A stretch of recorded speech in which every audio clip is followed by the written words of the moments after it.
So guys, welcome back to the channel. Today we are back in the Lexus having a look at 90s hot hatches. As ever, we're going to look on marketplaces like eBay, Facebook Marketplace, Cars and Classic to find these cars for sale. Cars are getting horrendously expensive, so I love to delve into different eras of hot hatches, luxury cars, and see what is actually physically for sale today. So if you had the money for this car, if you really wanted it, you could go and buy it. Or we might not be able to find some of these cars for sale. But we're going to have a good look round, and let me know before this video starts, what's your favourite 90s hot hatch? Let me know in the comments below. I'm going to pick a few of mine today. I'm going to try and find them for sale. So let's delve straight into the video, see what we can find. Now, first up for me, it's going to be a personal favourite car. I would love to own one of these. In fact, I think the boat has sailed massively for this car for everybody. The people that have bought them in the past are going to hold on to them. It is the Honda Civic EK9. In my opinion, one of the best, if not the best, Honda, especially Civic type car they ever made. Maybe even one of the best Japanese hot hatches ever made. So we're going to jump onto the internet. Now, I did look at a couple of these yesterday. There isn't actually any for sale, genuine ones for sale on eBay. There's a couple of Jordans, VTIs, nothing, you know, solid type R.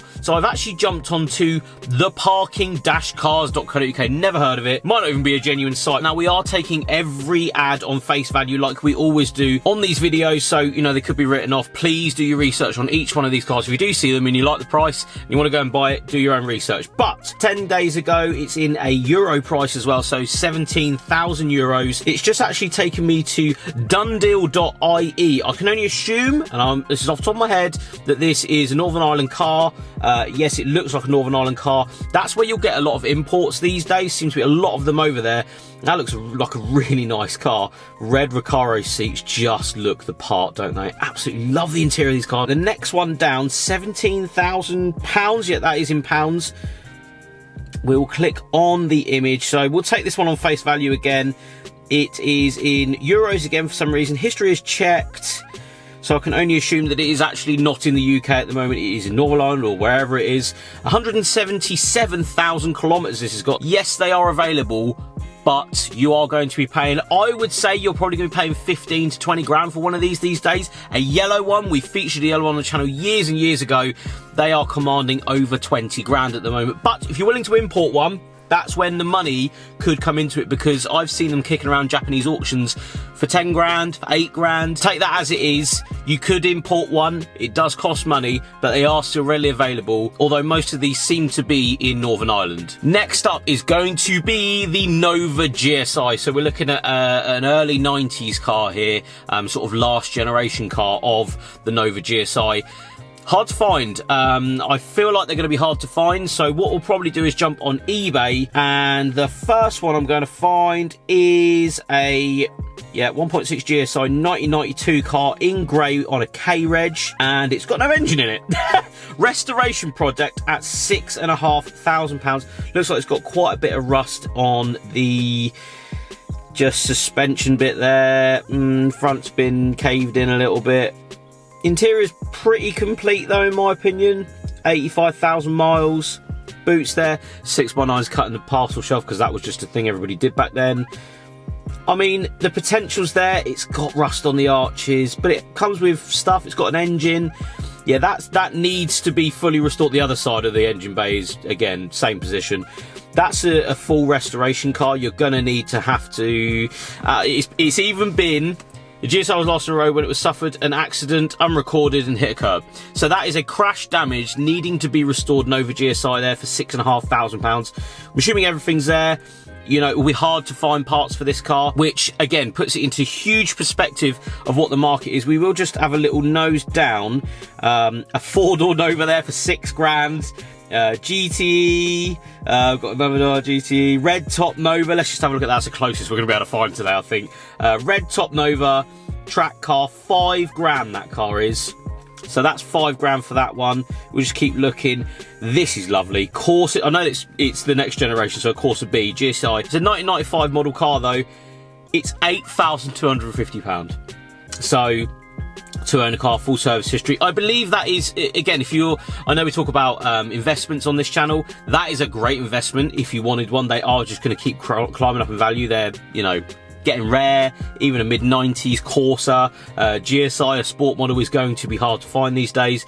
Actually looks like quite a nice little car, if I'm quite honest. I remember these cars back in the day when they were worth nothing, so it's sort of reliving my childhood in a sense, or at least my teenhood, looking at one of these cars. But yeah, there's only a couple for sale, and as you can see there, Corsa V GSI with 2 owners is still 8 grand. Yeah. Next up is going to be obviously a fan favourite on this channel, Fiesta RS Turbo. Let's see what we can find, because this is a very murky area in the Ford community at the moment. Cars seem to be millions of pounds for some reason. I'm just shooting this video the day after the RS 500, the black one, sold for like £600,000 at Silverstone auction, I think it was. So yeah, stuff's getting crazy at the moment. But first one I found, 16.5 grand, black one. It's got the green pinstripe and it's got the green badges. Original wheels. Looks like quite a clean car. Engine bay looks pretty clean. Surface rust here and there, nothing too crazy. Looks like my old turbo inlet there from the RS Turbo. It'd be funny if it was, actually. It looks like identical to that. Yeah, pretty clean car if I'm honest. It's got a lot of stuff on it, but £16,500. I did a video a few years ago, before I bought my RS Turbo, actually talking about RS Turbos. I looked at Fiestas and they were 5, 6, 7 at the time. I looked at Series 2s, they're about 10. So, you know, we've done these videos in the past. We've noticed the prices then. Look at the prices now. It's getting crazy. We'll find another Fiesta RS Turbo. This is the upper tier, I'm going to call this. This is a 2-owner X-Display vehicle. In red. Very, very lovely thing, this. It looks absolutely and factory with everything in it. The interior looks factory. It is a very nice car. Heritage Collection user there. So yeah, very, very, I'd say a sought after Fiesta there. £22,500. That's what the market's up to at the moment. No cutouts in the parcel shelf either, which is like unheard of these days. They're getting crazy. If you're after one, buy it now, because these cars are just going to keep going. Next up is going to be personal favourite car of mine. I've shot one for the channel with a K20 in it many moons ago. Unreal car. It's Honda CRX. You don't see many of these anymore. They are sought after cars, in my opinion, already. Not something that, you know, your average Fiesta RS Turbo owner's looking at, so this is why I like to delve into this side, because I love the Japanese hatches and, you know, little cars like this. So we're going to see what we can find. I will do lowest to highest again, see what the cheapest ones can find. First one is going to be a... Is this a Gen 1? I'm going to say it's a Gen 1 off the top of my head. Little bit hit and miss on the blue. It's out of paint at some point. We'll come away from that one and see if we can find, yeah, so a VTEC one, a B16 1992 CRX in silver, £6,500. But it is, oh, look at the seats. It says VTEC in the seats. That's so cool. Yeah, nice bit of kit. That I like that. We'll just keep going down, see how crazy we're really getting on the prices. Black one there, 1992 model. That is just a lovely thing, isn't it? B16A SRI, so that's probably the one I would go with. JDM import. We'll just go back. We'll go to the higher end. Here we go. So one owner, full service history, 45,000 miles, white, VTEC 1.6i. That is just lovely, isn't it? What a lovely thing. The seats are there, just the coolest thing. Blue cover on it. I'm not mad about it. That's cool. 45,000, 15.5 grand. So, although you think all of these other cars are going crazy, they're all going crazy. So, you know, if you're having a collection, this is exactly the sort of thing you'd have in it. And again, investment-wise, you know, it's pretty simple that, you know, that would just keep going up in price. But at least they're readily available. You can find ones cheap enough, and you can find ones that have been cherished in a sense. And yeah, if you're after a collector car, that's the one to go for. If not, you know, 5, 6, maybe even 7 grand would probably get you in quite a nice one. And last but no means least, now I'd recently shot a Corrado VR6 for the channel, so it got me thinking about Golf VR6s because of pricing. The Corrados have got so expensive. Golf VR6s, I feel like, are on the up. It's a car that's never going to be made again. Car makers aren't going to make big engine front wheel drive cars like that. So what can you buy them for? Now let's jump on eBay. Easiest place for us today to have a little nose at these. I don't think they're a car and classic sort of car yet. They are going to be in the not so distant future, mark my words. Said that in the past, people laughed at me, and now here we are, car prices are getting out of control. So VR6 Mark III, in black, relatively stock car, got a different set of wheels on it, leather seats, it looks like. Big engine in there, love to see it, that is so cool.